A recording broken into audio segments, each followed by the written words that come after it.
കുറച്ച് മാസങ്ങൾക്ക് മുമ്പ്, എനിക്ക് തോന്നുന്നു 3 മാസം മുമ്പ്, ഒരു ലിറ്റർജി ക്ലാസ്സിലേക്ക് ആണ് പ്രശസ്തനായ ഒരു ബൈബിൾ പണ്ഡിതൻ പറപ്പള്ളി അച്ഛൻ കടന്നു വരികയാണ്. അദ്ദേഹത്തിൻ്റെ ക്ലാസ്സിലാണ് അദ്ദേഹം ഈ കാര്യങ്ങൾ പറഞ്ഞു വരുന്നത്. ആ ക്ലാസ്സിൽ അദ്ദേഹം സാക്ഷ്യപ്പെടുത്തിയ സംഭവം ഇതാണ്. മാരിയോ ജോസഫ് എന്ന വ്യക്തി അമേരിക്കയിൽ ശുശ്രൂഷയ്ക്ക് പോയ സമയത്ത് അവിടുന്ന് ചെയ്ത ഒരു വീഡിയോ അച്ഛൻ കാണുവാനിടയായി. ആ വീഡിയോയിൽ ഇങ്ങനെയാണ് മാരിയോ ജോസഫ് പറയുന്നത്: അവിടെ ഒരു ക്രിസ്ത്യൻ പയ്യന് യേശു ക്രിസ്തുവിന് ദൈവമാണെന്ന് വിശ്വസിക്കുവാനോ അംഗീകരിക്കുവാനോ സാധിക്കുന്നില്ല. ഭയങ്കര പ്രശ്നം. അവൻ യേശു ക്രിസ്തുവിനെ ദൈവമായിട്ട് ദൈവപുത്രനായിട്ട് ഒന്നും അംഗീകരിക്കാൻ പറ്റുന്നില്ല എന്നാണ് പ്രശ്നം. പല പുരോഹിതന്മാരും പല പണ്ഡിതന്മാരും ഒക്കെ വന്ന് അവനോട് സംസാരിച്ചു, ഒരു രക്ഷയുമില്ല. അവസാനം ആ പയ്യനെ അമേരിക്ക ചെന്നപ്പോൾ മാരിയോ ജോസഫിന്റെ അടുത്ത് എത്തിച്ചു. സുലൈമാൻ അങ്ങനെ എടുത്ത് ഇവനോട് സംസാരിച്ചു കഴിഞ്ഞപ്പോൾ സുലൈമാൻ അതിനൊരു മറുപടി കൊടുത്തു. യേശു ക്രിസ്തു ജീവിച്ചിരുന്ന സമയത്ത് യേശു ക്രിസ്തുവിന് ദൈവമാണെന്ന് അറിയില്ലായിരുന്നു. അത് കേട്ടപ്പോഴേക്കും അവന് വിശ്വാസമായി. യേശുവിന് ദൈവമാണെന്ന് അറിയത്തില്ലായിരുന്നു എന്ന് പറഞ്ഞപ്പോൾ അവന് ഇസ്ലാമിലേക്ക് പോകാനോ ഇസ്ലാം വിശ്വാസം ഉപേക്ഷിക്കുവാനും അതുപോലെ ക്രിസ്തുവിൽ വിശ്വാസം നിലനിൽക്കുവാനും സാധിച്ചു എന്നുള്ളതാണ് സുലൈമാൻ തുർക്കിയുടെ അവകാശവാദം. ആ ഒരു വീഡിയോയിലൂടെ ഞാൻ 5 വർഷങ്ങൾക്ക് മുമ്പ് ജസ്റ്റ് കേട്ടതാണ്. അപ്പോൾ ഞാൻ വെറുതെ ഇതെന്താ അവൻ പുരോഹിതനേക്കാളും വലിയവനായി കഴിഞ്ഞോ, ഇത്രത്തോളം ആയൊന്ന് ചിന്തിച്ച് മാത്രം കൊടുക്കി വിട്ടു. നമ്മൾ പിന്നെ അതിനൊരു ഇമ്പോർട്ടൻസും കൊടുത്തില്ല. പക്ഷേ അതിൻ്റെ ഭീകരാവസ്ഥ ഈ ഒരു 3 മാസങ്ങൾക്ക് മുമ്പ് ഒരു ബൈബിൾ പണ്ഡിതൻ വന്ന് ക്ലാസ് എടുത്തപ്പോഴാണ് അതിൻ്റെ അവസ്ഥ മനസ്സിലാക്കുന്നത്.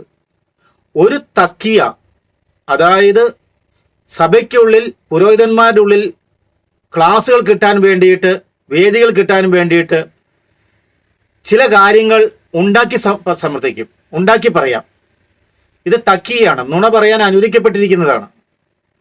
അപ്പോൾ അങ്ങനെ ഒരു സിറ്റുവേഷൻ ക്രിയേറ്റ് ചെയ്തിട്ടോ അല്ലെങ്കിൽ സാങ്കല്പികമായ കാര്യങ്ങൾ ഉണ്ടാക്കി വെച്ചിട്ട് ഇസ്ലാമിലേക്ക് പോകാതെ ഒരുത്തരെ തടഞ്ഞു എന്ന് അറിയിക്കുവാൻ വേണ്ടിയിട്ട് പുരോഹിതന്മാരെക്കാളും കൂടുതൽ മേന്മയോടുകൂടി അവർക്കൊന്നും പറഞ്ഞു കൊടുക്കാത്ത കാര്യങ്ങൾ തനിക്ക് തന്നെ പറഞ്ഞു കൊടുക്കാൻ സാധിച്ചു എന്ന് ലോകത്തെ വിളിച്ചറിയിക്കുവാൻ വേണ്ടി ചെയ്തതുമാകാം.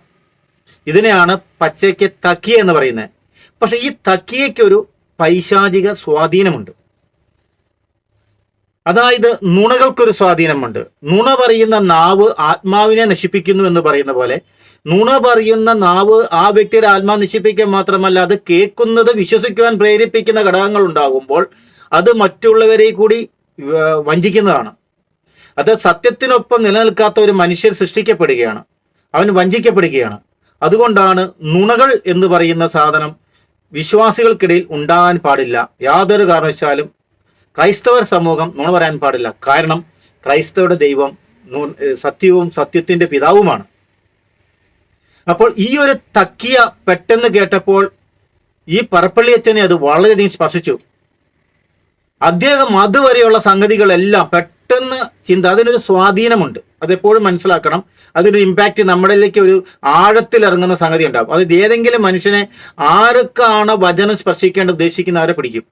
വചനം ഇരുതലവാളിനേക്കാൾ മൂർച്ചകളിലും സദ്യകളിലും മജ്ജകളിലും മാംസങ്ങളിലേക്കും തുളച്ചു കയറുന്ന ആത്മാവിന്റെ ഛേദങ്ങളെ തിരിച്ചറിയുന്ന തരത്തിലുള്ള പവർഫുൾ ആയിട്ടാണ് ദൈവത്തിന്റെ വചനമെങ്കിൽ സാത്താന്റെ വചനം ഒരു മനുഷ്യനെ വഞ്ചിക്കാൻ തക്കുന്ന രീതിയിൽ സംഗതികൾ ഉണ്ടാവും. അത് എവിടെയാണ് സ്പർശിക്കേണ്ടത്? വിത്ത് വിതയ്ക്കുന്നത്. വചനം വിത്ത് വിതച്ച് 100 മേനി 60 മേനികൾ ഫലം പുറപ്പെടുവിക്കുമ്പോൾ തിന്മയുടെ വചനവും വിത്ത് വിതച്ച് 100 മേനി 1000 മേനി ഈ 60 മേനിയും വിത്തുകൾ ഫലം പുറപ്പെടുവിക്കും. അപ്പോൾ ആ ഫലമാണ് ഇവിടെ പ്രവർത്തിക്കുന്നത് വരുന്നത്. അപ്പോൾ ഒരു പണ്ഡിതനിലേക്ക് ഈ വിത്ത് കയറി കഴിഞ്ഞപ്പോൾ, അല്ലെങ്കിൽ ശത്രു നട്ട ഒരു കള വീണ് കഴിഞ്ഞപ്പോൾ, അല്ലെങ്കിൽ അറിവിന്റെ കനിയ ഒരു വിഷവിത്ത് പെട്ടെന്ന് വീണ് കഴിഞ്ഞപ്പോഴേക്കും അത് ഹൃദയത്തിന്റെ കോണിൽ എവിടെയോ ഒരു ശൂന്യമായ ഒരു സ്ഥലമുണ്ടായിരുന്നു. ആ സ്ഥലത്ത് സ്പർശിച്ചു, ചിന്തകളിൽ സ്പർശിച്ചു. ആ പുരോഹിതൻ പെട്ടെന്ന് ഇതുവരെ പഠിച്ച ബൈബിളും സഭയുടെ പ്രബോധനങ്ങളും എല്ലാം അറിയുന്ന ആള് അതിനെയൊക്കെ ഒന്ന് അത് ഒന്ന് തിരിച്ചു മറിച്ചു. ട്വിസ്റ്റിംഗ് പെട്ടെന്ന് നടന്നു.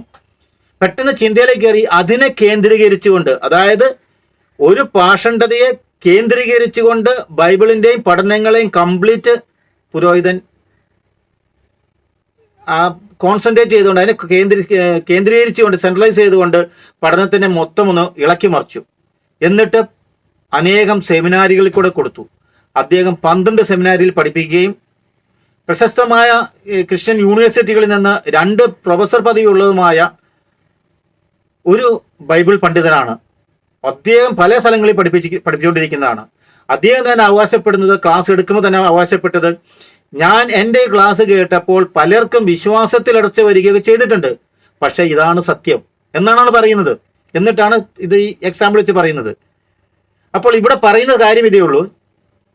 മനസ്സിലാക്കേണ്ട കാര്യം, യേശുക്രിസ്തു ജീവിച്ചിരുന്ന സമയത്ത് യേശുക്രിസ്തുവിന് താൻ ദൈവമാണെന്ന് അറിയില്ലായിരുന്നു എന്ന് പറയുന്നത് വലിയൊരു അബദ്ധ പ്രബോധനവും തക്കിയയും തിന്മയെ പ്രോത്സാഹിപ്പിക്കുന്നതും ഇസ്ലാമിനെയും ക്രിസ്ത്യനെയും കൂടി കൂട്ടി യോജിപ്പിക്കാൻ പറ്റുന്ന ഒരു കണ്ണി വിളക്കി ചേർക്കാനാണ് സുലൈമാന്റെ തക്കിയ ഉപയോഗിച്ചതെന്നുള്ളതാണ് സത്യം. അതുകൊണ്ട് എന്ത് സംഭവിച്ചു? അനേകർക്ക് ഇടർച്ച സംഭവിച്ചു. തിരിച്ചറിയാൻ പറ്റിയോ? തിരിച്ചറിയാൻ പറ്റില്ല. ഒരു ബൈബിൾ പണ്ഡിതനെ വീഴിക്കാൻ പറ്റുമെങ്കിൽ അത് എത്ര പേരെ വഞ്ചിച്ചിട്ടുണ്ടാകണം ആ ഒരു സാധനം. അപ്പോൾ ഇവിടെ ഒരു കാര്യം മനസ്സിലാക്കണം.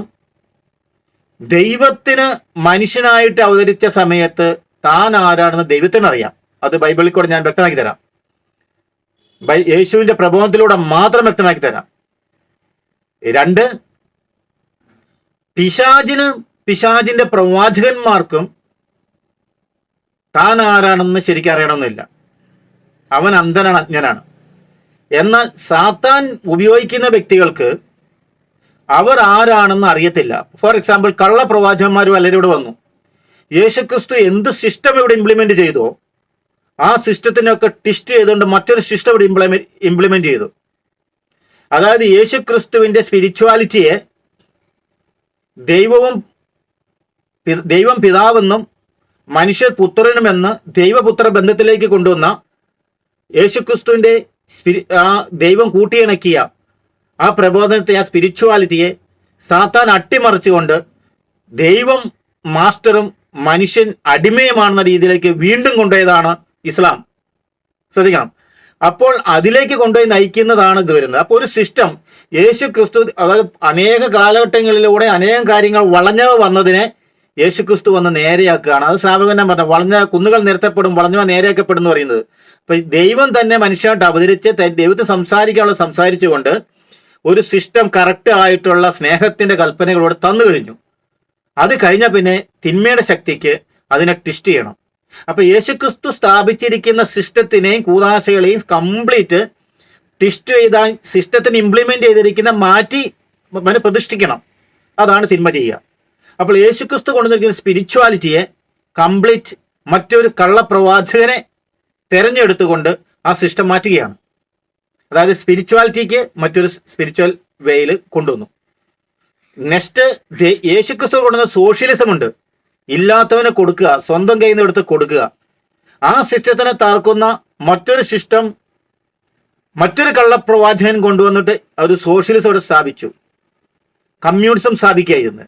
അതാണ് സിസ്റ്റത്തിന്റെ പ്രത്യേകത. അപ്പൊ യേശുക്രിസ്തു ഇല്ലാത്തവന് കൊടുക്കുക എന്ന് പറഞ്ഞപ്പോൾ ഉള്ളതിൽ നിന്ന് എടുത്ത് കൊടുക്കുക, ഇല്ലാത്തവന് കയ്യിൽ നിന്ന് എടുത്ത് കൊടുക്കുക. യേശുക്രിസ്തു പറഞ്ഞാൽ 100% കൊടുക്കാൻ, എനിക്കില്ല ഉള്ളതെല്ലാം വിറ്റ് കൊണ്ട് കൊടുക്കാന്ന് പറയുന്ന സോഷ്യലിസം ക്രിസ്തുവിന്റെ സോഷ്യലിസം. കമ്മ്യൂണിസം എന്ന് പറഞ്ഞാൽ എന്താ? മറ്റുള്ളവനെ എടുത്ത് പിടിച്ചിട്ട് കൊടുക്കുക എന്നുള്ള കമ്മ്യൂണിസമാണ്. അപ്പം യേശുക്രിസ്തുവിന്റെ വിപ്ലവത്തിന്റെ ചിന്തകളെ ഞങ്ങൾ കൊണ്ടുവന്നു എന്ന് പറഞ്ഞ് സോഷ്യലിസത്തിനെ സ്ഥാപിച്ച് ഒരു കമ്മ്യൂണിസം സ്ഥാപിച്ചു കഴിഞ്ഞപ്പോൾ ക്രിസ്തുവിനെ സോഷ്യലിസം മാറ്റി കമ്മ്യൂണിസം ആക്കി അത് ക്രിസ്തുവിനെ കൂട്ടിച്ചേർത്തുകൊണ്ട് ഇതാണ് യഥാർത്ഥ വഴി എന്ന് പറഞ്ഞ് വഞ്ചിച്ച് ഇന്ന് ഒത്തിരി പുരോഹിതന്മാരും ഒത്തിരി മെത്രാന്മാർ പോലും കമ്മ്യൂണിസ്റ്റിന്റെ പുറകെ പോകുമ്പോൾ ഒരു കാര്യം മനസ്സിലാക്കുക, നിങ്ങൾ എതിർ ക്രിസ്തുവിന്റെ പുറകെ യാത്ര ചെയ്തു. യാതൊരു സംശയ കാര്യത്തിൽ ക്രിസ്തുവിന്റെ സോഷ്യലിസത്തിനെ മാറ്റി ആന്റി ക്രിസ്ത്യൻ സോഷ്യലിസം സ്ഥാപിച്ചു. ദൈവം സ്ഥാപിച്ച സ്പിരിച്വാലിറ്റിയെ മാറ്റി ആന്റി ക്രിസ്ത്യൻ സ്പിരിച്വാലിറ്റി സ്ഥാപിച്ചു. ദൈവം വിഭാഗം ചെയ്ത സെക്ഷുവാലിറ്റിയെ മാറ്റി ആന്റി ക്രിസ്ത്യൻ സെക്ഷുവാലിറ്റി കൊണ്ടുവന്നു. ദൈവം സ്ഥാപിച്ചൊരു സഭയെ മാറ്റി ആന്റി ക്രിസ്ത്യൻ ചർച്ചസ് ഇവിടെ ഒത്തിരി വന്നു. ദൈവം ഒരു സഭയെ സ്ഥാപിച്ചിട്ടുള്ളൂ. അങ്ങനെ ദൈവം ഇംപ്ലിമെന്റ് ചെയ്ത കംപ്ലീറ്റ് സിസ്റ്റത്തിനെ ഫോൾസ് കള്ളപ്രവാചകന്മാർ ഇവിടെ ഇംപ്ലിമെന്റ് ചെയ്ത് കഴിഞ്ഞു. അതിൽ പ്രശസ്തരായ വ്യക്തികളെ നിങ്ങൾക്ക് എടുത്തു കഴിഞ്ഞാൽ പറയാൻ പറ്റും. ആ വ്യക്തികളിലൊക്കെ തങ്ങളെക്കാൾ പ്രായം കൂടിയേറി വിവാഹം കഴിച്ചവരായിരുന്നു. അതിനൊക്കെ ഒരു ലക്ഷണശാസ്ത്രമുണ്ട്. ഇവരുടെ ലക്ഷണത്തിൽ നിന്ന് മനസ്സിലാക്കാൻ പറ്റും, സവിശേഷത മനസ്സിലാക്കാൻ പറ്റും, അവർ ഇംപ്ലിമെന്റ് ചെയ്ത സിസ്റ്റം. അപ്പോൾ ദൈവം തന്റെ രക്ഷാകര പദ്ധതി പൂർത്തിയാക്കിയതിനു ശേഷം ആ പദ്ധതിയെ മാറ്റിമറിക്കുകയാണ് കള്ളപ്രവാചകരിലൂടെ സംഭവിച്ചത്. എന്നാൽ അതിനുശേഷം വന്ന വ്യാജ പ്രവാചകർ ചെയ്യുന്നത് ക്രിസ്തുവിന്റെ ഇംപ്ലിമെന്റ് ചെയ്ത സിസ്റ്റത്തിൽ നിന്ന് സാത്താൻ ഇംപ്ലിമെന്റ് ചെയ്ത സിസ്റ്റത്തിലേക്ക് മനുഷ്യനെ മാറ്റുകയാണ് ചെയ്യുന്നത്. അതിനെടുക്കുന്ന പലവിധ തന്ത്രങ്ങളാണ് ഓരോ ക്രൈസ്ത്യാനിയും മനസ്സിലാക്കേണ്ടത്. ഈ കാലഘട്ടത്തിൽ അത് വ്യാപിച്ചിരിക്കുക. അപ്പൊ യേശുക്രിസ്തു ഇവിടെ സ്ഥാപിച്ച church and his system and his teaching, അതിനെയൊക്കെ മറിച്ച് ട്വിസ്റ്റ് ചെയ്തുകൊണ്ട് മറ്റൊരു സിസ്റ്റം ഇംപ്ലിമെന്റ് ചെയ്യുകയായിരുന്നു സാത്താന്റെ ലക്ഷ്യം, ആന്റി ക്രൈസ്റ്റ് ചെയ്തത്. അതുകൊണ്ട് തന്നെ ദൈവത്തിന്റെ പേരിൽ മറ്റൊരു ദൈവത്തിന്റെ പേരും യേശുക്രിസ്തുവിന് പകരം മറ്റൊരു യേശുക്രിസ്തുവും അനേകം യേശുക്രിസ്തുമാരെ സൃഷ്ടിക്കുകയും ഗബ്രിയേൽ മാലായ്ക്ക് പകരം ഡ്യൂപ്ലിക്കേറ്റ് ഗബ്രിയേൽ മാലാഖ സൃഷ്ടിക്കുക, ഏഞ്ചൽ ഗബ്രിയേലിനെ സൃഷ്ടിക്കുക. അങ്ങനെ ഒത്തിരി ഒത്തിരി ഒത്തിരി ഡ്യൂപ്ലിക്കേറ്റുകൾ സൃഷ്ടിച്ചുകൊണ്ടാണ് ക്രിസ്തുവിന്റെ സിസ്റ്റം ഇംപ്ലിമെന്റ് സിസ്റ്റത്തിനെ വഞ്ചിക്കുന്നത്. ഇതാണ് നമ്മൾ തിരിച്ചറിയേണ്ടത്. അത് ഇങ്ങനെ തന്നെ തിരിച്ചറിഞ്ഞാൽ മാത്രമേ ക്രിസ്തീയ പൂർണ്ണതയെ നമുക്ക് തിരിച്ചറിയാൻ പറ്റത്തുള്ളൂ. യേശുക്രിസ്തുവിൽ സംഭവിച്ചിരിക്കുന്ന രക്ഷാകര പദ്ധതിയെക്കുറിച്ച് മനസ്സിലാക്കാൻ പറ്റത്തുള്ളൂ.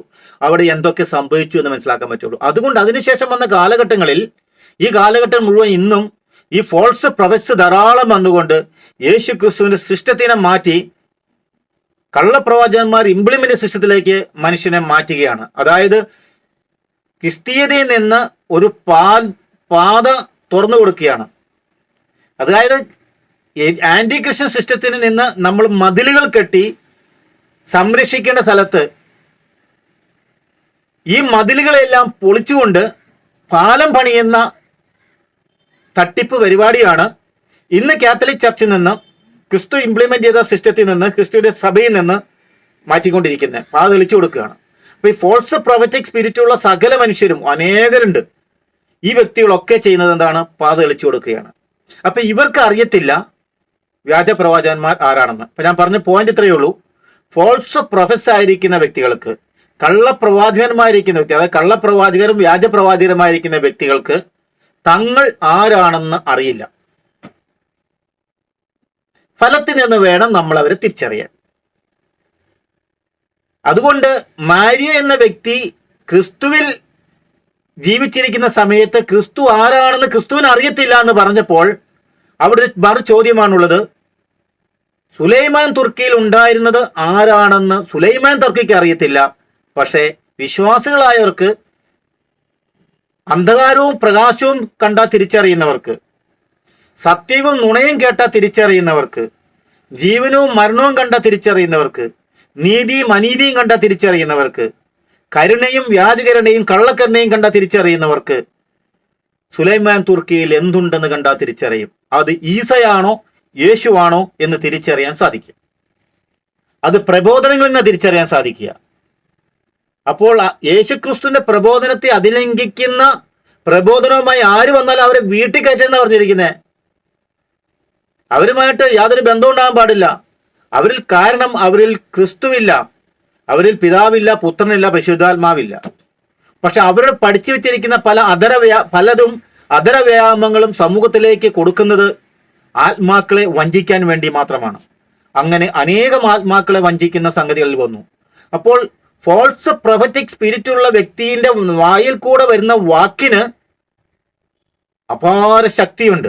സർപ്പം സംസാരിക്കുന്നത്, അതായത് ഏദൻ തോട്ടത്തിൽ പുരാതന സർപ്പം വന്ന് പാപത്തിന്റെ വാജ്ഞ പോലുമില്ലായിരുന്ന ആദത്തിനെ ഹൗവയെയും വഞ്ചിച്ച, തിന്മയെ നന്മയ്ക്കുള്ളിൽ പൊതിഞ്ഞു കൊടുത്ത, അറിവിന്റെ കനി കൊടുത്ത് നന്മയും തിന്മയും തിരിച്ചറിയാനാകാത്ത വിധത്തിൽ അവരെ വഞ്ചിച്ച ആ സാത്താന്റെ കുടിലതന്ത്രവും കുടില സംസാരവും കെണികളുമാണ് ഇന്നും മനുഷ്യരെ വഞ്ചിച്ചുകൊണ്ടിരിക്കുന്നത്.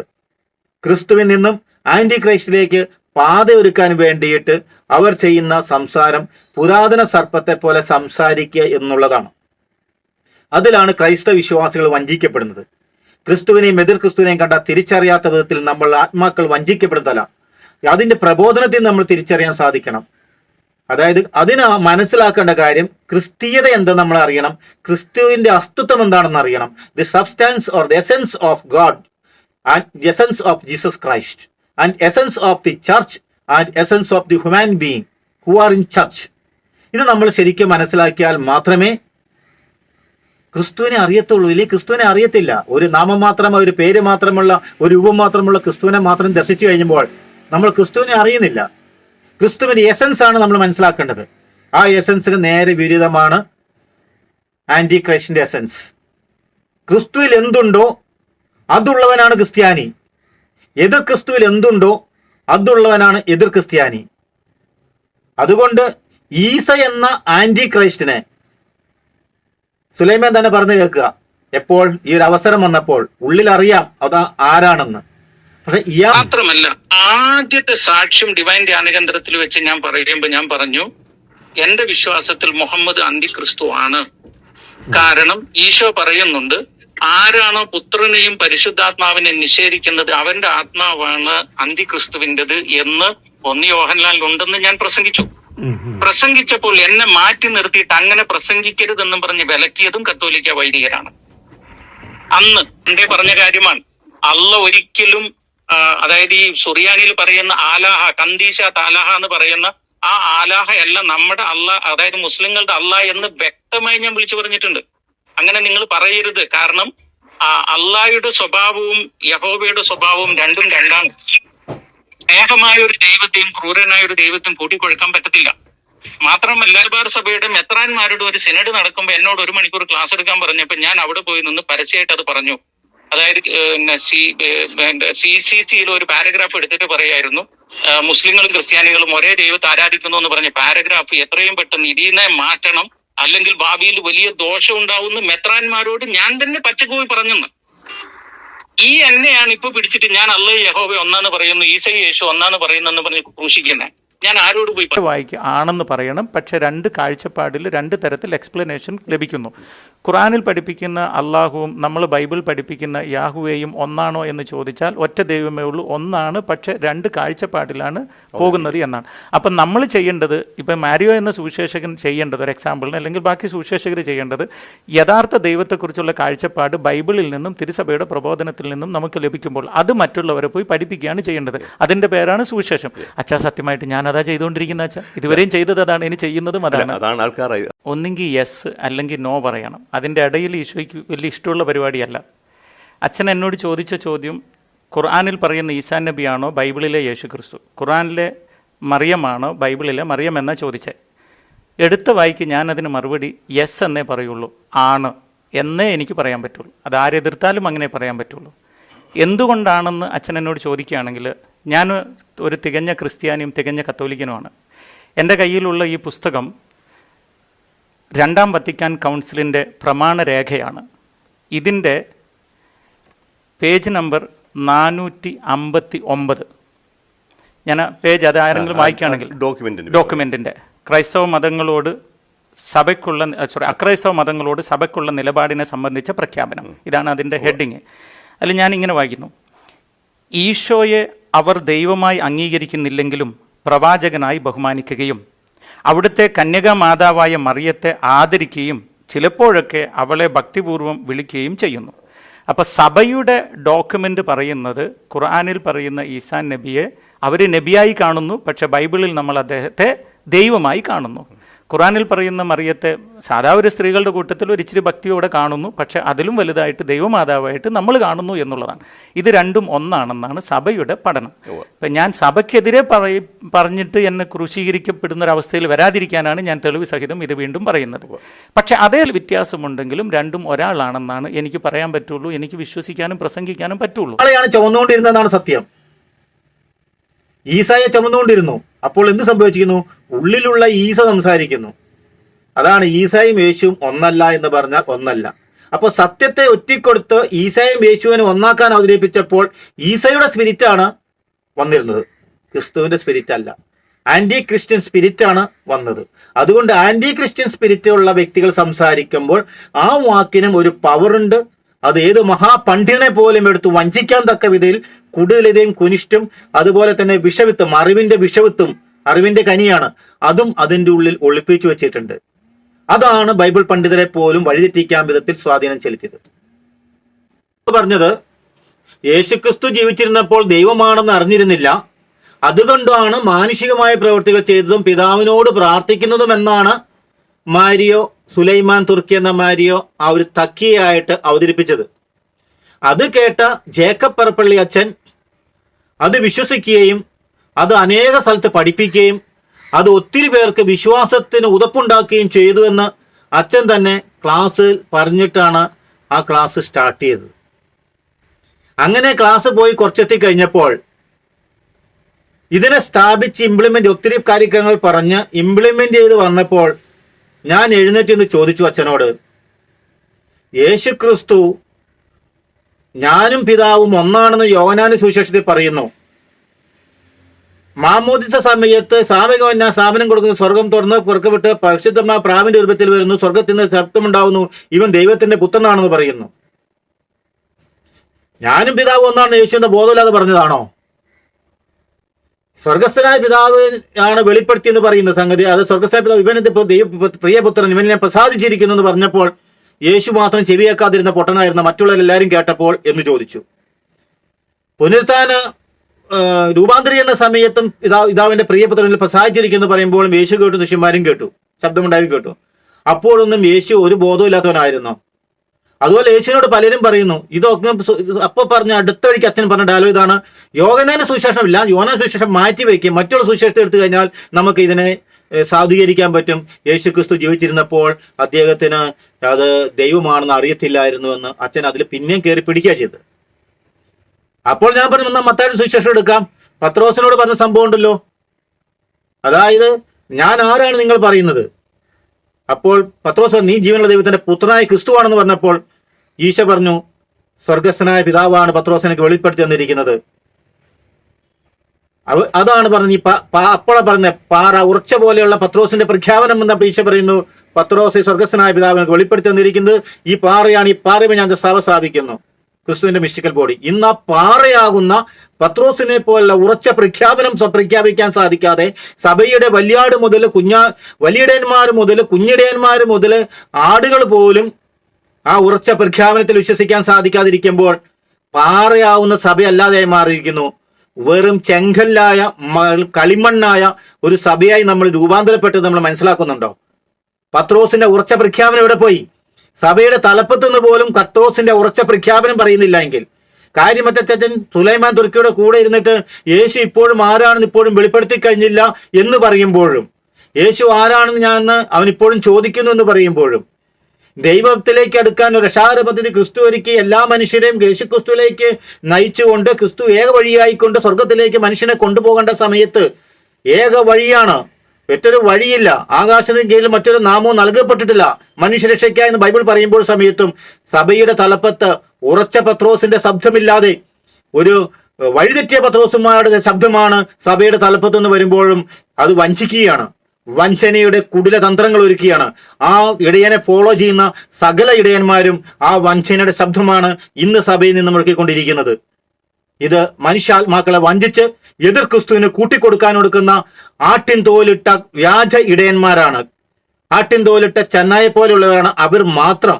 ശ്രദ്ധിക്കുക, അവർ മാത്രം, എല്ലാവരുമില്ല, അവർ മാത്രം. അതായത് ചെന്നായി വരുമ്പോൾ ഓടി ഒളിക്കുന്ന കള്ള ഇടയന്മാരാണ് പലരും. അവരെ മാത്രമാണ് ഞാൻ ചോദ്യം ചെയ്യുന്നത്. അവരാണ് ഇവിടെ നിന്നിട്ട് അനേകം ആത്മാക്കളെ വഞ്ചിക്കുന്ന കുടിലതന്ത്രങ്ങളും കുടില ബുദ്ധികളും ഉണ്ടാകുന്നു. അങ്ങനെ ക്രൈസ്റ്റിന്റെ മക്കളെ, ക്രിസ്തുവിന്റെ മക്കളെ എതിർ ക്രിസ്തുവിലേക്ക് നയിക്കാൻ വേണ്ടി പാത വെട്ടിക്കൊടുക്കുന്ന, മതിലുകൾ പൊളിച്ച് പാലം പണിയുന്നവർ, മതേതരത്തിന്റെയും മതസൗഹാർദ്ദത്തിന്റെയും ഒക്കെ പാല പണിയുന്നത്. മതങ്ങളുമായിട്ടല്ല സൗഹൃദം വേണ്ടത്, മനുഷ്യരുമായിട്ട് സൗഹൃദം വേണ്ടത്. വിവിധ മതങ്ങളിൽ ജീവിക്കുന്ന മതങ്ങളിൽ വിശ്വസിക്കുന്ന മനുഷ്യരുമായിട്ടുള്ള സൗഹൃദത്തിന്റെ പാലം പണിയാതെ മതങ്ങൾ തമ്മിൽ പാലം പണിത് നടക്കുന്നവർ ക്രിസ്തുവിനെ ഒറ്റുന്നവരാണ്. സ്വർഗത്തിലേക്ക് പോകാൻ ദൈവം മതം സ്ഥാപിച്ചിട്ടില്ല, സ്വർഗത്തിലേക്ക് പോകാൻ ഒരു സഭയെ സ്ഥാപിച്ചിട്ടുള്ളൂ, ഒറ്റ സഭ. That is the mystical body of Jesus Christ. ആ ജീസസ് ക്രൈസ്റ്റിന്റെ ചർച്ചിന് ക്രിസ്തുവിന്റെ സാന്നിധ്യം ഉണ്ടായിരിക്കും. അത് സത്യത്തിന്റെയും സ്നേഹത്തിന്റെയും ജീവന്റെയും നീതിയുടെയും കരുണയുടെയും സാന്നിധ്യമാണ്. അത് വചനത്തിന്റെ സാന്നിധ്യമാണ്. അത് പരിശുദ്ധാത്മാവിന്റെ സാന്നിധ്യമുള്ളതാണ്. അതുകൊണ്ടാണ് CCC 830 വ്യക്തമായി പറയുന്നു, ക്രിസ്തുവിന്റെ സാന്നിധ്യമുള്ളതാണ് സഭ എന്ന് പറയുന്നത്. അപ്പൊ ക്രിസ്തുവിന്റെ സാന്നിധ്യമില്ലാത്തത് സഭയാകില്ല. അതുകൊണ്ട് മാമോദിസം മുങ്ങി ഞാൻ സഭയിൽ നിൽക്കുന്ന സമയത്ത് ഒരു മെമ്പർഷിപ്പ് ഉണ്ടാവും. അതിലൊരു ചർച്ചിന്റെ ഹയറാർക്കിയിൽ ഒരു അധികാരം ഉണ്ടായിരിക്കും, മെമ്പർഷിപ്പ് ഉണ്ടായിരിക്കും. പക്ഷെ ക്രിസ്തുവിന്റെ സാന്നിധ്യമില്ലെങ്കിൽ ഒരു വ്യക്തിയും സഭയിൽ ഉണ്ടാവുന്നില്ല. സഭ പഠിപ്പിക്കുന്നത് അങ്ങനെയാണ്. പിന്നെ സഭ പരിശുദ്ധമാണ്, വിശുദ്ധമാണ്, അത് സാർവത്രികമാണ്. സാർവത്രികം എന്ന് പറഞ്ഞാൽ ഇവിടെ ഇട്ടാവട്ടത്തിൽ ഒതുങ്ങി കിടക്കുന്നതല്ല സഭ. സഭ എവിടെയും കിടക്കും, വ്യാപിച്ച് കിടക്കുന്നുണ്ടാവും. വനാന്തരത്തിൽ കിടക്കുന്ന ഒരു സന്യാസി സത്യവും സ്നേഹവും ജീവനും പറഞ്ഞ് നല്ല രീതിയിൽ പ്രാർത്ഥിച്ച് ജീവിക്കുമ്പോൾ, അവനെ നിത്യസത്യമായ ഒരു പ്രകാശത്തെ കണ്ടുകൊണ്ട് ജീവിക്കുമ്പോഴും അവനോട് ദൈവം സംസാരിച്ചോളും. ഇതിനെ ആരും ആകുലപ്പെടേണ്ട ആവശ്യമില്ല. അപ്പോൾ അവനും ശരിക്ക് സത്യം പറഞ്ഞാൽ കാത്തലിക് ആയിരിക്കും. കാരണം എന്താണ്? ക്രിസ്തുവിന്റെ സാന്നിധ്യം ഉണ്ടായിരിക്കും. അവന് മാമോയിസ് കൊടുക്കുക. പിതാവ് ആശ്രയിക്കാതെ ആർക്കും എൻ്റെ അടുക്ക് വരാൻ കഴിയില്ലെന്ന് ഹെൽപ്പ് ചെയ്ത കർത്താവിനെ അവിടെ കർത്താവ് നോക്കിക്കോളും. ഇവിടെ കത്തോലിക്കനാണെന്ന് പറഞ്ഞു നടക്കുന്നവൻ കത്തോലിക്കനാണോ എന്നാണ് ചിന്തിക്കേണ്ടത്. ക്രൈസ്തവരാണെന്ന് പറഞ്ഞു നടക്കുന്നവർ ക്രൈസ്തവരാണോ എന്ന് ചിന്തിക്കേണ്ടത്. ഇവിടെ നമ്മൾ ഇതിന്റെ പാഠങ്ങൾ മനസ്സിലാക്കി എടുക്കേണ്ടതുണ്ട്. അപ്പോൾ ഇവിടെ ഈ വിഷയത്തിലും ഈ ജേക്കബ് പറപ്പിളച്ചനോട് വന്നിരിക്കുന്ന ഒരു പ്രബോധനം മാരിയോ കൊടുത്തത്, ജേക്കബ് പറപ്പിളച്ചൻ കൊടുത്തതും ഇസ്ലാമിക ഓസാക്ഷി പാഷണ്ഡതയെ സാധൂകരിക്കുന്ന സംഗതിയാണ് വന്നിരിക്കുന്നത്. അതൊരു പാഷണ്ഡതയാണ്, അബദ്ധ പ്രബോധനമാണ്, അത് അനേകരെ വഴിയെത്തിക്കുന്നതാണ്. അതുകൊണ്ട് മാത്രമാണ് ഇന്ന് ഈ വിഷയം ഞാൻ നിങ്ങളോട് സംസാരിക്കാൻ ഉദ്ദേശിക്കുന്നത്. അച്ഛനോട് അതിനുശേഷം അച്ഛനോട് നേരിട്ട് കണ്ടു, പല അച്ഛന്മാരും കണ്ടു, സംസാരിച്ചു. അച്ഛനോട് പറഞ്ഞു, അച്ഛാ തെറ്റാണ്, ഇത് വലിയ കുടില കെണിയാണെന്ന് ഞാൻ പറഞ്ഞു. അച്ഛൻ അതിനോട് യോജിക്കുന്നില്ല. അതിനുശേഷം വന്നപ്പോൾ ഞാൻ അന്ന് തന്നെ പറഞ്ഞു, യോഹന്നാന്റെ സുവിശേഷം ഒഴിവാക്കി മത്തായിയുടെ സുവിശേഷം എടുത്ത് പറയാമെന്ന് പറഞ്ഞു. മത്തായിയുടെ സുവിശേഷം പറഞ്ഞു. അതിനുശേഷം ഞാൻ വന്ന് അച്ഛന് ഞാൻ വിശദമായ കത്തെഴുതി, വിശദമായിട്ട് ബൈബിളിലെ മത്തായിയുടെ സുവിശേഷം മാത്രം എടുത്തുകൊണ്ട് ഞാൻ കുറച്ച് ചോദ്യങ്ങൾ അച്ഛനോട് ചോദിച്ചു. ക്രിസ്തു എന്താ പൊട്ടനായിരുന്നോ എന്ന ചോദ്യം. എന്നിട്ടും അതിന് കറക്റ്റായിട്ട് അത് തിരുത്തുവാനോ അതിൽ നിന്നൊരു മാറ്റം വരുത്തുവാനോ സാധിക്കാത്ത നമ്മുടെ ക്രൈസ്തവരുടെ സ്പിരിറ്റ്, ഒരു തെറ്റ് പറ്റിക്കഴിഞ്ഞാൽ അംഗീകരിക്കുകയോ തിരുത്തുകയോ മാറ്റം ചെയ്യുവാനുള്ള മനസ്സില്ലാത്ത, സ്വന്തം മഹത്വം മാത്രം നോക്കുന്ന അവരാണ് വലിച്ചു കീറിപ്പെടുന്നത്. ശ്രദ്ധിച്ചു നോക്കുള്ളൂ. എന്നാൽ വലിച്ചു കീറപ്പെടുന്ന പലരും ഉണ്ടെങ്കിൽ തെറ്റ് തിരുത്താത്തവർ മാത്രമാണ്. ഞാൻ അവരോട് നേരിട്ടും സംസാരിക്കും. തെറ്റാണ്, ഞാനൊരു എളിയവനാണ്, ഞാൻ വലിയവനൊന്നുമല്ല, ഞാൻ ഏറ്റവും എളിയവനാണ്. യേശു ക്രിസ്തുവിന്റെ മിസ്റ്റിക്കൽ ബോഡിയായിരിക്കുന്ന ചർച്ചിന്റെ കാലിന്റെ, ക്രിസ്തുവിന്റെ ഭൗതിക ശരീരത്തിന്റെ കാലിന്റെ അടിയിലെ തൊലിയുടെ സ്ഥാനം മാത്രമേ എനിക്ക് നിശ്ചയിച്ചുകൊണ്ട് ഞാനിപ്പോൾ വർഷങ്ങളായിട്ട് ഞാൻ പ്രവർത്തിക്കുന്നുള്ളൂ. അതായത് ഇതിൻ്റെ ഉള്ളിൽ കിടക്കുന്ന അറിവിന്റെ കനികളെ നീക്കം ചെയ്യുക എന്നുള്ളത് മാത്രമാണ് എൻ്റെ ലക്ഷ്യം. അതായത് സാത്താൻ പുരാതന സർപ്പം കൊടുത്തിരിക്കുന്ന അറിവിന്റെ കനികൾ ഇന്ന് ഒത്തിരി സഭയ്ക്കുള്ളിൽ, അതായത് ജീവന്റെ കനികൾ കൊടുക്കുന്ന സ്ഥലത്ത് അറിവിന്റെ കനികൾ കൊടുത്തു പോകുന്ന, അറിവിന്റെ കനികൾ മാത്രം കൊടുക്കുന്നവരെ പിടിച്ച് ഞാൻ അത് പറയും. അല്ലാതെ ഈ ബാബു എന്ന് പറയുന്ന ഈ വ്യക്തിക്ക് എല്ലാവരെയും വിമർശിച്ച് നടക്കുന്ന സ്വഭാവമുള്ളൂ എന്ന് ചിലർ ചോദിക്കും. എല്ലാവരെയും ഞാൻ ഒരിക്കലും വിമർശിക്കാറില്ല. വിമർശിക്കുകയും തെറ്റുകയും ചെയ്യുമ്പോൾ അവരോട് നേരിട്ട് സംസാരിക്കും. നേരിട്ട് സംസാരിച്ച് തിരുത്തല്ലാത്തവരൊക്കെ മാത്രമേ ഞാൻ പരസ്യമായിട്ട് ഇതിൽ പറയേണ്ടുള്ളൂ. പിന്നെ പേരെടുത്ത് പറയില്ല. ഈ പറഞ്ഞ കേസിൽ പറയേണ്ടി വന്നത് മാസങ്ങൾ 3-4 കഴിഞ്ഞതിന് ശേഷം മാത്രമാണ് അതിൽ തിരുത്തൽ വരാതിരിക്കുന്നത് കൊണ്ട്, അല്ലെങ്കിൽ ഇത് അതുകൊണ്ട് മാത്രമാണ്. മാത്രമല്ല, ഇത് പഠിപ്പിച്ചു കൊടുത്ത സെമിനാരികളോട് കൂടെ പഠിപ്പിച്ചു കൊടുത്ത കുട്ടികളൊക്കെ ഏതവസ്ഥയിലോടാ, എനിക്ക് അവരോട് ചെന്നൊന്നും സംസാരിക്കാൻ സാധിക്കത്തില്ല. അപ്പോൾ അവരുടെ കയ്യിൽ ഈ വീഡിയോ കൊടുക്കുന്നത് എത്തപ്പെട്ടിട്ട് അവരറിയുന്നവരന്ന് ഈ അച്ഛൻ പറഞ്ഞത് തന്നെയാണല്ലോ തെറ്റെന്നെങ്കിൽ തിരിച്ചറിഞ്ഞുകൊണ്ട് അതിൻ്റെ യഥാർത്ഥ വസ്തുത അറിയാൻ വേണ്ടിയിട്ടാണ് സുലൈമാനെ കേട്ടവരും അതുപോലെ തന്നെ അവർ തെറ്റുപറ്റിയത് യഥാർത്ഥ വസ്തുത എന്താ തിരിച്ചറിയാൻ വേണ്ടി മാത്രമാണ് എൻ്റെ ഈ പ്രയത്നം. അല്ലാതെ എനിക്ക് വ്യക്തിപരമായിട്ട് ഇവരുമായിട്ട് യാതൊരു വിഷമമോ ദേഷ്യമോ ഉള്ളതില്ല. എനിക്കൊന്നും ഉണ്ടാകേണ്ട ആവശ്യമില്ല. കാരണം ഇവരിലൊന്നും എനിക്കൊരു ദ്രോഹം ചെയ്തവരല്ല. ഞാൻ അവർക്ക് ദ്രോഹമല്ല ചെയ്യുന്നത്. പക്ഷെ ഇൻഡയറക്റ്റ് ആയിട്ട് അവർക്ക് വേദനിക്കേണ്ടി വരുന്നുണ്ടെങ്കിൽ ഞാൻ അതിൽ ഉത്തരവാദിയല്ല. കാരണം എന്ന് പറഞ്ഞാൽ അവരുടെ പ്രബോധനങ്ങളെ ഞാൻ തെറ്റിരുത്തുന്നുള്ളൂ. പ്രബോധനങ്ങൾ തിരുത്തുമ്പോൾ ആ വ്യക്തികൾ അവരുടെ മഹത്വം നോക്കുന്നത് കൊണ്ട് മാത്രമാണ് അവർക്ക് ഇത് അവരുടെ പേര് വരുമ്പോൾ അവർക്ക് അപമാനമായി മാറുകയോ അല്ലെങ്കിൽ ലജ്ജയ്ക്ക് കാരണമാവുകയോ. അവർക്ക് സ്വയമായിട്ട് പറഞ്ഞാൽ മതി, തെറ്റുപറ്റിപ്പോ എന്നൊക്കെ പറഞ്ഞാൽ പോരെ, ഒരു കുഴപ്പമില്ല. പക്ഷെ ഇത് അവരാൽ വഞ്ചിക്കപ്പെടുന്ന ആത്മാക്കളെ മാത്രമേ ഞാൻ നോക്കുന്നുള്ളൂ. അതിൻ്റെ അപ്പുറത്തേക്ക് ഞാൻ നോക്കുന്നില്ല. അന്ന് ഞാൻ അച്ഛനോട് ചോദിച്ച ചോദ്യം ഒന്നിതാണ്. ഫിലിപ്പി 2:5 2-ാം അധ്യായത്തിൽ 5 മുതൽ 8 വരെയുള്ള വാക്യങ്ങൾ പൗലോസ്ലീഹ ഇങ്ങനെയാണ് പറയുന്നത്. യേശുക്രിസ്തുവിനുണ്ടായിരുന്ന ഈ മനോഭാവം നിങ്ങളിലും ഉണ്ടാകട്ടെ. ദൈവത്തിന്റെ രൂപത്തിലായിരുന്നെങ്കിലും അവൻ ദൈവവുമായുള്ള സമാനത നിലനിർത്തേണ്ട ഒരു കാര്യമായി പരിഗണിച്ചില്ല. തന്നെ ശൂന്യനാക്കിക്കൊണ്ട് ദാസന്റെ രൂപം സ്വീകരിച്ച് മനുഷ്യരുടെ സാദൃശ്യത്തിലായി തീർന്ന് ആകൃതിയിൽ മനുഷ്യനെ പോലെ കാണപ്പെട്ടു. മരണം വരെ, അതേ കുരിശുമരണം വരെ അനുസരണമുള്ളവനായി തന്നെ താഴ്ത്തി. പൗലോസ്ലീഹ യേശു ക്രിസ്തുവിനെ സാക്ഷ്യപ്പെടുത്തുന്നത് ഇങ്ങനെയാണ്. അവൻ ജീവിച്ചിരിക്കുന്ന സമയത്ത് സകലതും മറിഞ്ഞിരുന്ന് അവൻ തന്നെ ശൂന്യനാക്കുക ചെയ്തത്. ദൈവത്തിന്റെ ആ ഉന്നതമായ സ്ഥാനമോ പരിഗണനകളോ ഒന്നും എടുക്കാതെ ദൈവവുമായിട്ടുള്ള സമാനത നിലനിർത്തേണ്ട കാര്യമേ പരിഗണിച്ചില്ല. ഭൂമിയിൽ വന്നപ്പോൾ പച്ച മനുഷ്യനായിട്ട് ഒരു താമസിക്കാൻ സ്ഥലം പോലെ ലോകത്തിന്റെ സകല ലോകത്തിന്റെയും പ്രപഞ്ചത്തിന്റെയും സൃഷ്ടാവായ ദൈവം ഒന്ന് ആലോചിച്ച് നോക്കിയേ, ഇവിടെ ഭൂമിയിൽ വന്ന് ജീവിച്ചിട്ട് ഒരു പിറക്കാൻ പോലും സ്ഥലമില്ലാത്ത ദരിദ്രരിൽ ദരിദ്രനായിട്ട്, ദൈവമല്ലായിരുന്നവരാണെങ്കിൽ ഇവിടെ വന്നു കഴിഞ്ഞിട്ടുണ്ടെങ്കിൽ സമ്പത്തും എല്ലാം കാണുമ്പോൾ ലൗകിക ലോകത്തിന്റെ ലൗകിക സമ്പത്തുകളെ മുഴുവൻ കെട്ടിപ്പിടിച്ച് പാർട്ടിയോടെ അത് ബോധിക്കാനും ഭുജിക്കാനും നോക്കും. ഇതൊന്നുമില്ല, ഒന്നുമില്ലാതെ വന്നു. അതാണ് ദൈവത്തിന്റെ ലക്ഷണം. അതായത് സകല പ്രപഞ്ചവും സൃഷ്ടിച്ച ദൈവത്തിന്റെ ഉടയവൻ, ഈ പ്രപഞ്ച സൃഷ്ടാവായിരിക്കുന്ന ഇതിന്റെയൊക്കെ ഉടയവന് ഇവിടെ വന്ന് ഈ സമ്പത്തിനോടും ഇതിനോടും ആർത്തി കാണിച്ച് അംഗീകാരാസക്തി അധികാരാസക്തി എന്നുള്ളത് കാണിക്കല ചെയ്യുന്നത്.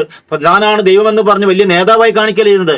അവൻ തന്നെത്താൻ താഴ്ത്തിയ മനുഷ്യനോട്, ദരിദ്രരോട്, ഏറ്റവും പീഡിപ്പിക്കപ്പെട്ടവനോട് സദൃശനമായി അവൻ പീഡാസനങ്ങളേറ്റ് മരിക്കുക ചെയ്യുന്നത്. ഒന്ന് ആലോചിച്ച് നോക്കിയേ, അതാണ് ദൈവികത. ആ ദൈവികതയാണ് നമ്മൾ മനസ്സിലാക്കേണ്ടത്. അത് വേറെ ഒരു സ്ഥലത്തും ഒരു മനുഷ്യരിൽ ഒരിടത്തും കാണാൻ സാധിക്കുന്നതല്ല. ഇതാണ് ദൈവികത. ഈ ദൈവികതയെ നമുക്ക് തിരിച്ചറിയാൻ സാധിക്കണം. ആ ദൈവികത തന്നെ ശൂന്യനാക്കിയ ആ ദൈവികതയെ കണ്ടിട്ട് അത് ദൈവമാണെന്ന് അത് മനസ്സിലാക്കിയത് കണ്ടിട്ട് ആ ദൈവത്തിന് താൻ ദൈവമാണെന്ന് അറിയത്തില്ല എന്ന് പറയുന്ന പൈശാചികത, അത് പാഷണ്ഡതയല്ല, അതിനെ പാഷണ്ഡതയും അബദ്ധപ്രബോധമല്ല പറയുന്നത്, അതിനെ പൈശാചികത എന്ന് പറയുന്നത്, സാത്താന്റെ ശബ്ദം എന്ന് പറയുന്നുള്ളൂ. അത് കേട്ടിട്ട് ഒരു പൗരാതനം വിശ്വസിക്കുമ്പോൾ ഏതൊരവസ്ഥയിൽ കൂടെ നമ്മൾ പോകേണ്ടത്. യോനാൻ ശിഷ്യം, അതുകൊണ്ട് തന്നെ അദ്ദേഹം പറയുന്നത് യോനാൻ ശിഷ്യം മാറ്റി നിർത്തിക്കൊണ്ട് പഠിപ്പിക്കില്ലായിരുന്നു. അതിനുവേണ്ടി പറയേണ്ട മോനാൻ ശിഷ്യം മാറ്റി നിർത്തി പറയേണ്ട ആവശ്യമുണ്ടോ? യോനാൻ ശിഷ്യം വേണ്ടേ? അപ്പോൾ അത്രത്തോളം ഒരു സ്വാധീനം ഇതിങ്ങനെ സമർത്ഥിക്കാൻ മാരിയോ എന്നൊരു വ്യക്തിയെ, സുലൈമാൻ എന്ന വ്യക്തിയെ അയാളുടെ പ്രബോധനം എടുത്തപ്പോൾ അത് ശരിയെന്ന് സമർത്ഥിക്കാൻ വേണ്ടി ബൈബിളും സഭയുടെ പ്രബോധനങ്ങളും ബൈബിൾ പ്രബോധനങ്ങളും സകലം എടുത്ത് ടിസ്റ്റ് ചെയ്തുകൊണ്ട് സമർത്ഥിക്കുന്ന ഒരു ബൈബിൾ പണ്ഡിതനെ കണ്ടിട്ട് ഞെട്ടിത്തെരിച്ചിരുന്ന് വിശ്വസിക്കാൻ പറ്റാത്ത ഒരവസ്ഥയിലായപ്പോൾ ഒരു വിശ്വാസിയുടെ അവസ്ഥയാണ് ഞാൻ നിൽക്കുന്നത്. എങ്ങനെ സാധിച്ചു?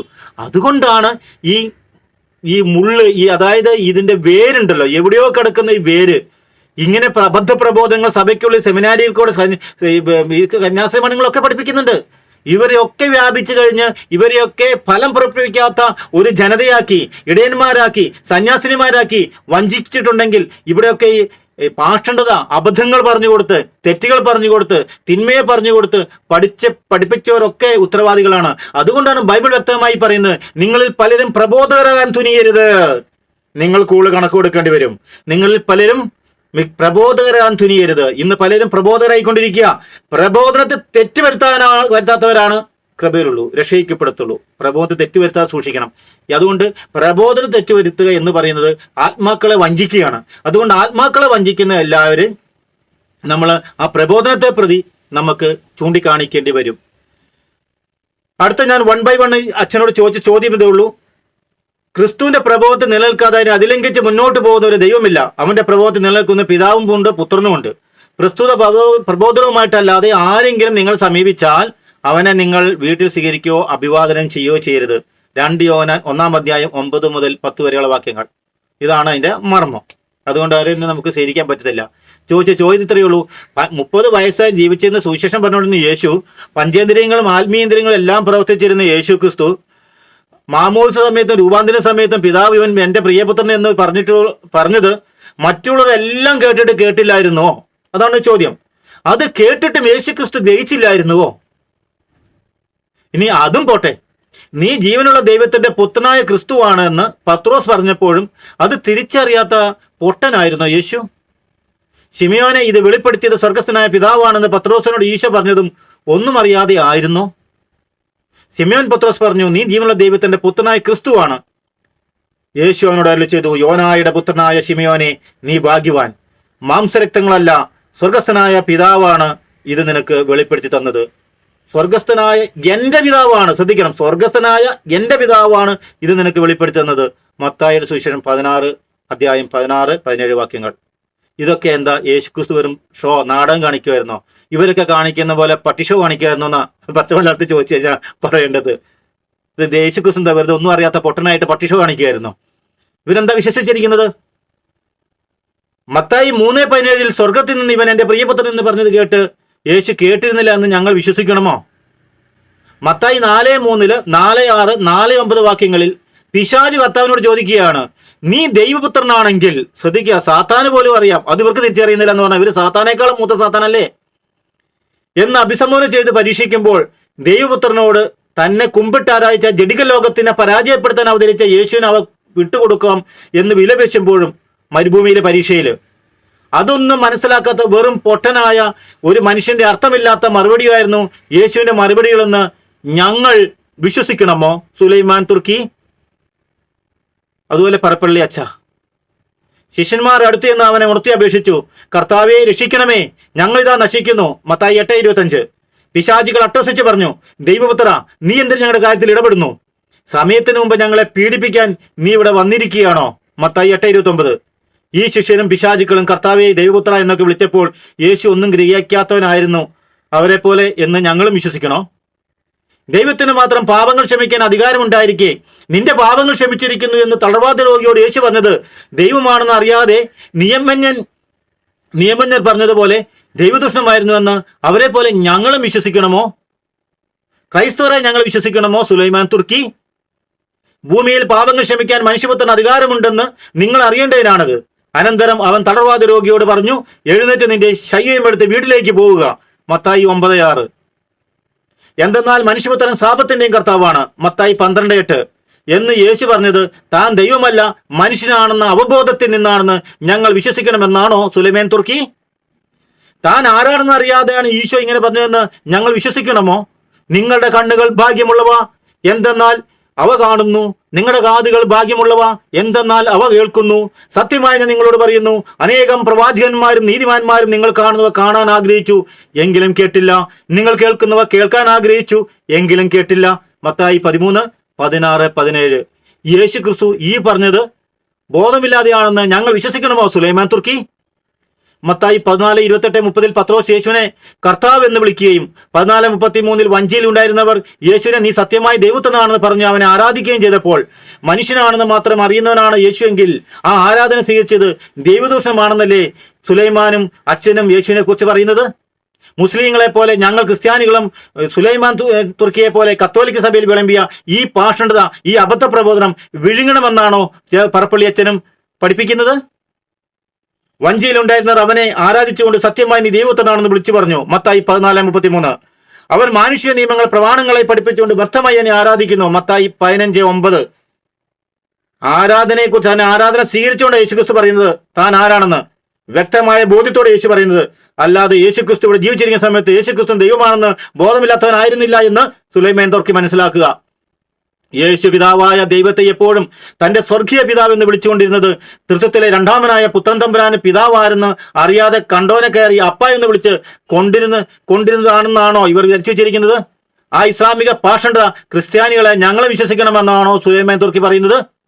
അതായത് യേശുക്രിസ്തു സ്വർഗസ്ഥനായ പിതാവേ എന്ന് വിളിച്ച് പ്രാർത്ഥിച്ചതൊക്കെ കണ്ടോനെ കയറി അപ്പൻ എന്ന് വിളിച്ചതല്ല ക്രൈസ്തവരെ സംബന്ധിച്ചോളം. പക്ഷെ കണ്ടോനെ കയറി അപ്പനാന്ന് വിളിക്കുന്ന സുലൈമാൻ തുർക്കിയാണെങ്കിൽ അതിലൊന്നും പറയാനില്ല. ഞങ്ങളെ അത് പഠിപ്പിക്കാൻ നിൽക്കരുത്.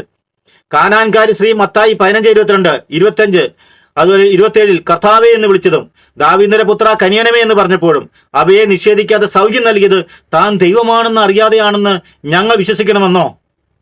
യേശു ഇത്ര വ്യക്തമായി പത്രോസിന് വെളിപ്പെടുത്തുന്നത് താൻ ദൈവമാണെന്ന് അറിയാതെയാണെന്ന് ഞങ്ങൾ വിശ്വസിക്കണമോ? ഞാൻ നിന്നോട് പറയുന്നു, നീ പത്രോസാണ്, ഈ പാറമേലിന്റെ സഭ സ്ഥാപിക്കും. നരകവാടങ്ങൾ അതിനെതിരെ പ്രബലപ്പെടുകയില്ല. സ്വർഗരാജ്യത്തിന്റെ താക്കോലുകൾ നിനക്ക് ഞാൻ തരും. നീ ഭൂമിയിൽ കെട്ടുന്നതെല്ലാം സ്വർഗത്തിലും കെട്ടപ്പെട്ടിരിക്കും, നീ ഭൂമിയിൽ അഴിക്കുന്നതെല്ലാം സ്വർഗത്തിലും അഴിക്കപ്പെട്ടിരിക്കും. അനന്തരം അവൻ താൻ ക്രിസ്തുവാണെന്ന് ആരോടും പറയുന്ന ശിഷ്യന്മാരോട് കൽപ്പിച്ചു. മത്തായി 16:18-20 വരെയുള്ള വാക്യങ്ങൾ യേശു വ്യക്തമായിട്ട് പറഞ്ഞു കൊടുക്കുക. ഇതൊക്കെ യേശു എന്താ ബോധമില്ലാതെ പിച്ചുമ്പയും പറഞ്ഞതാണെന്ന് ഞങ്ങൾ വിശ്വസിക്കേണ്ടത് സുലൈമാൻ തുർക്കി? യേശു പറഞ്ഞതും താൻ ദൈവമാണെന്ന് അറിയാതെയാണെന്ന് ഞങ്ങൾ വിശ്വസിക്കണമെന്നോ? ദുഷിച്ചതും അവിശ്വസ്തവുമായ തലമുറ അടയാളം അന്വേഷിക്കുന്നു. യോനായുടെ അടയാളമല്ലാതെ മറ്റൊരു അടയാളം അതിന് നൽകപ്പെടുകയില്ല. അനന്തരം അവൻ വിട്ടുപോയി. മനുഷ്യപുത്രൻ പിതാവിന്റെ മഹത്വത്തിൽ തന്റെ ദൂതന്മാരോടുത്ത് വരാനിരിക്കുന്നു. അപ്പോൾ അവൻ ഓരോരുത്തർക്കും താങ്കളുടെ പ്രവൃത്തികൾക്കനുസരിച്ച് പ്രതിഫലം നൽകും. മനുഷ്യപുത്രൻ തന്റെ രാജ്യത്തിൽ വരുന്നതിന് ദർശിക്കുന്നതിന് മുമ്പ് ഇവിടെ നിൽക്കുന്നവരിൽ ചിലർ മരിക്കലും സത്യമായി നിങ്ങളോട് പറയുന്നു. മത്തായി 16:4-28, 4-28 വരെ. എന്തെന്നാൽ 2-3 പേർ എന്റെ നാമത്തിൽ ഒരുമിച്ച് കൂടുന്നിടത്ത് അവരുടെ മധ്യേ ഞാൻ ഉണ്ടായിരിക്കും. മത്തായി 18:20 എന്ന് യേശു പറഞ്ഞത് താൻ ദൈവമാണെന്ന് അറിയാതെ ആണെന്ന് നിങ്ങൾ വിചാരിക്കുന്നുണ്ടോ? അത് ഞങ്ങൾ വിശ്വസിക്കണമെന്നാണോ സുലൈമാൻ തുർക്കി നിങ്ങൾ പറയുന്നത്? യേശു അവരോട് പറഞ്ഞു, സത്യമായി ഞാൻ നിങ്ങളോട് പറയുന്നു, പുനർജീവിതത്തിൽ മനുഷ്യപുത്രൻ തന്റെ മഹത്വത്തിന്റെ സിംഹാസനത്തിൽ ഉപവിഷ്ടനാകുമ്പോൾ എന്നെ അനുഗമിച്ച നിങ്ങൾ ഇസ്രായേലിന്റെ 12 ഗോത്രങ്ങളെ വിരിച്ചുകൊണ്ട് 12 സിംഹാസനങ്ങളിൽ ഇരിക്കും. മത്തായി 19:28 എന്ന് യേശു പറഞ്ഞത് താൻ ദൈവമാണെന്ന് അറിയാതെയാണെന്ന് ഞങ്ങൾ വിശ്വസിക്കണമെന്നോ സുലൈമാൻ തുർക്കി? അവൻ അവരോട് പറഞ്ഞു, എന്റെ പാനപത്രം തീർച്ചയായും നിങ്ങൾ കുടിക്കും, എന്നാൽ എന്റെ വലതുവശത്തും ഇടതുവശത്തും ഇരിക്കാനുള്ള വരം നിങ്ങൾക്ക് നൽകേണ്ടത് ഞാനല്ല, അത് എന്റെ പിതാവ് ആർക്ക് വേണ്ടി സജ്ജമായിരിക്കുന്നുവോ അവർക്കുള്ളതാണ്. മത്തായി 20:21-23 എന്ന് യേശു സെബദി പുത്രന്മാരോട് പറഞ്ഞത് താൻ ആരാണെന്ന് അറിയാതെയാണെന്ന് ഞങ്ങൾ വിശ്വസിക്കണമോ സുലൈമാൻ തുർക്കി? അന്ധന്മാർ കർത്താവേ ദാവീദിന്റെ പുത്ര കനിയണമേ എന്ന് നിലവിളിച്ചപ്പോൾ അത് നിഷേധിക്കാതെ കാഴ്ച നൽകിയത് ദൈവദൂഷണമാകില്ലേ? യേശുക്രിസ്തു ദൈവമാണെന്ന് അറിയാതെയാണത് പറഞ്ഞതെങ്കിൽ അപ്പോൾ യേശുക്രിസ്തു ദൈവദൂഷണം പറഞ്ഞെന്നാണോ അന്നത്തെ യഹൂദ ഫരിസേയരെ പോലെ സുലൈമാൻ തുർക്കി ക്രൈസ്തവരുടെ അടുത്തുകൊണ്ട് പഠിപ്പിക്കുന്നത്? അവൻ അവരോട് പറഞ്ഞു, എന്റെ ഭവനം പ്രാർത്ഥനാലയം എന്ന് വിളിക്കപ്പെടും എന്ന് എഴുതപ്പെട്ടിരിക്കുന്നു, നിങ്ങളോ അത് കവർച്ചക്കാരുടെ ഗുഹയാക്കുന്നു. മത്തായി 21:13 ഇത് പറഞ്ഞത് ദൈവമാണെന്ന് അറിയാതെ പറഞ്ഞതാണെന്ന് ഞങ്ങൾ വിശ്വസിക്കണമെന്നോ സുലൈമാൻ തുർക്കി? അവൻ ചെയ്ത വിസ്മയകരമായ പ്രവൃത്തികളെയും ദാവീദിന്റെ പുത്രന് ഹോസാന എന്ന് ഉദ്ഘോഷിച്ച് ദേവാലയത്തിൽ ആർപ്പ് വിളിക്കുന്ന കുട്ടികളെയും കണ്ടപ്പോൾ പ്രധാന പുരോഹിതന്മാരും നിയമജ്ഞരും രോഷാകുലരായി. അവർ അവനോട് പറഞ്ഞു, ഇവരെന്താണ് പറയുന്നതെന്ന് നീ കേൾക്കുന്നില്ലേ? യേശു പ്രതികരിച്ചു, ശിശുക്കളുടെയും മുല കുടിക്കുന്നവരുടെ മധുരങ്ങളിൽ നീ സ്തുതി ഒരുക്കിയെന്ന് നിങ്ങൾ ഒരിക്കലും വായിച്ചിട്ടില്ലേ? സ്തുതി ഒരുക്കുക വായിച്ചിട്ടില്ലേ? മത്തായി 21:15-16 ഇതൊക്കെ ദൈവമാണെന്ന് അറിയാതെ യേശു പറഞ്ഞതാണെന്ന് ഞങ്ങളും വിശ്വസിക്കണമോ? എന്നാൽ നിങ്ങൾ റബ്ബി എന്ന് വിളിക്കപ്പെടരുത്, എന്തെന്നാൽ നിങ്ങൾക്ക് ഒരു ഗുരുവേയുള്ളൂ, നിങ്ങളെല്ലാം സഹോദരന്മാരാണ്. ഭൂമിയിൽ ആരെയും നിങ്ങൾ പിതാവ് എന്ന് വിളിക്കരുത്, എന്തെന്നാൽ നിങ്ങൾക്കൊരു പിതാവേയുള്ളൂ, സ്വർഗസ്ഥനായ പിതാവ്. നിങ്ങൾ നേതാക്കന്മാരെന്ന് വിളിക്കപ്പെടരുത്, എന്തെന്നാൽ ക്രിസ്തുവാണ് നിങ്ങളുടെ ഏക നേതാവ്. മത്തായി 23:8-10 വരെ. ഇങ്ങനെ തത്വത്തെ വെളിപ്പെടുത്തി തത്വത്തിലെ രണ്ടാമൻ ക്രിസ്തുവാണെന്ന് വ്യക്തമാക്കിയ യേശു അജ്ഞതൻ എന്ന് പറഞ്ഞതാണെന്ന് ഞങ്ങൾ ക്രൈസ്തവർ വിശ്വസിക്കണമോ സുലൈമാൻ തുർക്കി? അപ്പോൾ ആകാശത്തിൽ മനുഷ്യപുത്രന്റെ അടയാളം പ്രത്യക്ഷപ്പെടും, ഭൂമിയിലെ സർവ്വഗോത്രങ്ങളും വിലപിക്കുകയും മനുഷ്യപുത്രൻ വാനമേഘങ്ങളിൽ ശക്തിയോടും മഹത്വത്തോടും കൂടെ വരുന്നത് കാണുകയും ചെയ്യും. വലിയ കാഹളധ്വനിയോടുകൂടെ തന്റെ ദൂതന്മാരെ അവൻ അയക്കും. അവർ ആകാശത്തിന്റെ ഒരറ്റം മുതൽ മറ്റേ അറ്റം വരെ 4 ദിക്കുകളിൽ നിന്ന് അവന്റെ തെരഞ്ഞെടുക്കപ്പെട്ടവരെ ഒരുമിച്ച് കൂട്ടും. മത്തായി 24:30-31 യേശു തന്റെ രണ്ടാം വരവിനെ കുറിച്ച് പോലും പറഞ്ഞത് താൻ ആരാണെന്ന് അറിയാതെയാണെന്ന് ഞങ്ങൾ വിശ്വസിക്കണമെന്നാണോ സുലൈമാൻ തുർക്കി? പുതിയ ഉടമ്പടി സ്ഥാപിച്ചതും ദൈവത്തെ പിതാവ് എന്ന് വിളിച്ചുകൊണ്ട് ദൈവത്തിന് പറയാനുള്ളതെല്ലാം പറയുകയും പഠിപ്പിക്കുകയും ചെയ്തിരുന്നത് ഓരോ വാക്കിലും യേശു താൻ ആരാണെന്ന് അറിഞ്ഞുകൊണ്ടാണെന്ന് ഇനിയും 100 കണക്കിന് തെളിവ് സഹിതം തിരുത്താനാവും. യോഹന്നാന്റെ സുവിശേഷം മുഴുവനും ക്രിസ്തുവിന്റെ ദൈവത്തെ അത് വെളിപ്പെടുത്തലാണ്. ആ സുവിശേഷം ഞാൻ എടുക്കാതെ ഞാൻ മത്തായിയുടെ സുവിശേഷത്തിലെ കുറച്ച് അധ്യായങ്ങൾ മാത്രം എടുത്തിട്ടാണ് ഇത്രയും ചോദ്യം ചോദിച്ചത്. ഇത് 100-ഓ 200-ഓ വേണമെങ്കിൽ ഇനിയും ചോദിക്കാനുണ്ട്. അപ്പോൾ ഇത്രയും വ്യക്തമായി കാര്യങ്ങൾ അവതരിപ്പിച്ചിട്ട് ഇത്രയും വ്യക്തമായി ബൈബിൾ വചനങ്ങൾ ഉണ്ടായിട്ട് ഇത് എല്ലാം ഉണ്ടായിട്ട് യേശുക്രിസ്തുവിന്റെ അസ്തിത്വത്തെ നിഷേധിച്ച് തള്ളിപ്പറഞ്ഞുകൊണ്ട് യേശുക്രിസ്തു ജീവിച്ചിരിക്കുന്ന സമയത്ത് താൻ ദൈവമാണെന്ന് അറിയില്ല എന്ന് പറഞ്ഞ് ഒരു ക്രൈസ്തവ വിശ്വാസിന് ഒരു വിശ്വാസത്തിന് വ്യതിചലനം ഉണ്ടാക്കിയിട്ട് അത് ലോകത്തോട് മുഴുവൻ വിളിച്ചു പറഞ്ഞ് അച്ഛന്മാർക്ക് പോലും രക്ഷപ്പെടുത്താൻ സാധിക്കാത്ത ആളെ ഞാൻ രക്ഷപ്പെടുത്തി എന്ന് വീർവാദം മുഴക്കിയ തക്കിയ ഈ തക്കിയെ കേട്ട് വിശ്വസിച്ച് പറ്റ പുരോഹിതർ വഞ്ചിക്കപ്പെടുമ്പോഴും ബൈബിൾ പണ്ഡിതന്മാർ പോലും വഞ്ചിക്കപ്പെടുമ്പോഴും ചെവി കേട്ട് കേൾക്കാതെ വെറും ബദിറായി ഇനി ഞങ്ങൾ ഇവിടെ ക്രൈസ്തവ കമ്മ്യൂണിറ്റിയിൽ ഡാഷ് പോയവരെ പോലെ ജീവിക്കണമെന്നാണോ, അണ്ടിപോയ അണ്ണാനെ പോലെ ജീവിക്കണമെന്നാണോ സുലൈമാൻ തുർക്കിയുടെ സന്ദേശങ്ങൾ വന്നുകൊണ്ടിരിക്കുന്നത് കേട്ടിട്ട് ഞങ്ങൾ ചെയ്യണമെന്നാണോ ഉദ്ദേശിക്കുന്നത്? മനുഷ്യരുടെ മുമ്പിൽ എന്നെ ഏറ്റുപറയുന്നവനെ എൻ്റെ സ്വർഗസ്ഥനായ പിതാവിന്റെ മുമ്പിൽ ഞാനും ഏറ്റുപറയും. മനുഷ്യരുടെ മുമ്പിൽ എന്നെ തള്ളിപ്പറയുന്നവനെ എൻ്റെ സ്വർഗസ്ഥനായ പിതാവിന്റെ മുമ്പിൽ ഞാനും തള്ളിപ്പറയും. യേശുക്രിസ്തു പറഞ്ഞതാണ്. മത്തായി 10:32-33 സുലൈമാൻ തുർക്കിയോടും ജേക്കബ് പറപ്പള്ളിയച്ചനോടും യേശു പറഞ്ഞ ഈ വചനം തന്നെയാണ് എനിക്ക് നിങ്ങളോട് ആവർത്തിക്കാനുള്ളത്. അതുകൊണ്ട് ഇത് ശ്രദ്ധിക്കുക. യേശു വീണ്ടും ഉദ്ഘോഷിച്ചു, സ്വർഗത്തിന്റെയും ഭൂമിയുടെയും നാഥനായ പിതാവേ, നീ കാര്യങ്ങൾ ബുദ്ധിമാന്മാരിലും വിവേകളിലും നിന്ന് മറച്ച് ശിശുക്കൾക്ക് വെളിപ്പെടുത്തിയതിനാൽ ഞാൻ നിന്നെ സ്തുതിക്കുന്നു. അതേ പിതാവേ, ഇപ്രകാരമായിരുന്നു നിന്റെ തിരുവുള്ളം. സർവവും എൻ്റെ പിതാവ് എന്നെ ഏൽപ്പിച്ചിരിക്കുന്നു. പിതാവല്ലാതെ മറ്റാരും പുത്രനെ അറിയുന്നില്ല. പുത്രനും പുത്രൻ ആർക്ക് വെളിപ്പെടുത്തി മനസ്സാകുന്നുവോ അവനുമല്ലാതെ മറ്റാരും പിതാവിനെ അറിയുന്നില്ല. മത്തായി 11:25-27. അതായത് ക്രിസ്തു ആരാണെന്ന് വെളിപ്പെടുത്തരാതെ മനസ്സിലാവില്ല. സുലൈമാൻ തുർക്കിക്ക് ഈസായും യേശു ഒന്നെന്ന് പറഞ്ഞു കൊണ്ടുപോയിക്കുന്ന സുലൈമാൻ സുത്തേക്ക് സ്വർഗസ്ഥനായ പിതാവ് ആരാണെന്നും പുത്രൻ ആരാണെന്നും പരിശുദ്ധാത്മാവാണെന്നും അറിയത്തില്ല. അവിടെ സാന്നിധ്യം ഇല്ലാതായി പോയത് കൊണ്ടാണ് ഇതുപോലെയുള്ള അബദ്ധ പ്രബോധനങ്ങളും തക്കിയകളും കത്തോലിക്ക സഭയിൽ നിന്ന് കൊണ്ട് ക്രൈസ്തവ വിശ്വാസത്തിൽ ഉതപ്പുണ്ടാക്കിക്കൊണ്ട് പഠിപ്പിച്ചുകൊണ്ടിരിക്കുന്നത്. ഇനിയെങ്കിലും തിരിച്ചറിയാൻ ശ്രമിക്കുക. ഇല്ലെങ്കിൽ കത്തോലിക്ക സഭ ക്രൈസ്തവ വിശ്വാസം സുലൈമാന് ചേർന്നതല്ല. സുവിശേഷ പ്രഘോഷണം മാത്രമല്ല, ഈ ക്രൈസ്തവ ജീവിതം ചേർന്നതല്ല. അതുകൊണ്ട് അന്ന് പറഞ്ഞ വാക്കുകൾ അനുസരിക്കുകയോ അല്ലെങ്കിൽ നല്ല രീതിയിൽ നിൽക്കുകയോ ചെയ്യേണ്ടത് ആവശ്യമാണ്. ക്രിസ്തുവിന്റെ പ്രബോധനത്തിൽ അടിത്തറയിടാതെ വിശുദ്ധന്മാരുടെയും വ്യാജപ്രവാചകന്മാരുടെയും മറ്റു പ്രബോധകരുടെയും ഒക്കെ പ്രബോധനങ്ങളിൽ അടിസ്ഥാനമിടുന്നവർക്ക് വന്നു ഭവിക്കുന്ന കെണിയാണ് ഇതുപോലുള്ള പാളിച്ചകൾ. വലിയ ബൈബിൾ പണ്ഡിതനായതുകൊണ്ടോ കാര്യമില്ല. ക്രിസ്തുവിന്റെ പ്രബോധനത്തിൽ അടിത്തറയിടാതെ ഏതവനും തെറ്റുപറ്റും. ഇതിവർക്ക് മാത്രമല്ല, ഇത് എല്ലാവർക്കും, നിങ്ങൾക്കും എനിക്കും ഒക്കെ തെറ്റുപറ്റാം. കാരണം യേശു ക്രിസ്തുവിന്റെ പ്രബോധനത്തിൽ അടിത്തറയിടാതെ നമ്മൾ എന്ത് പ്രബോധനത്തിന് ഇറങ്ങി തിരിച്ചോ തെറ്റുപറ്റും. ക്രിസ്തുവിന്റെ പ്രബോധനത്തെ അതിലംഘിച്ചാൽ അതാരായാലും ഞാൻ എതിർക്കേണ്ടി വരും. യേശു ക്രിസ്തു തിരുവചനങ്ങൾ അതാണ് ഏത് ക്രിസ്ത്യാനിക്കും ഇന്ന് ആവശ്യമുള്ളത്, ബൈബിൾ പണ്ഡിതന്മാർക്ക് പോലും.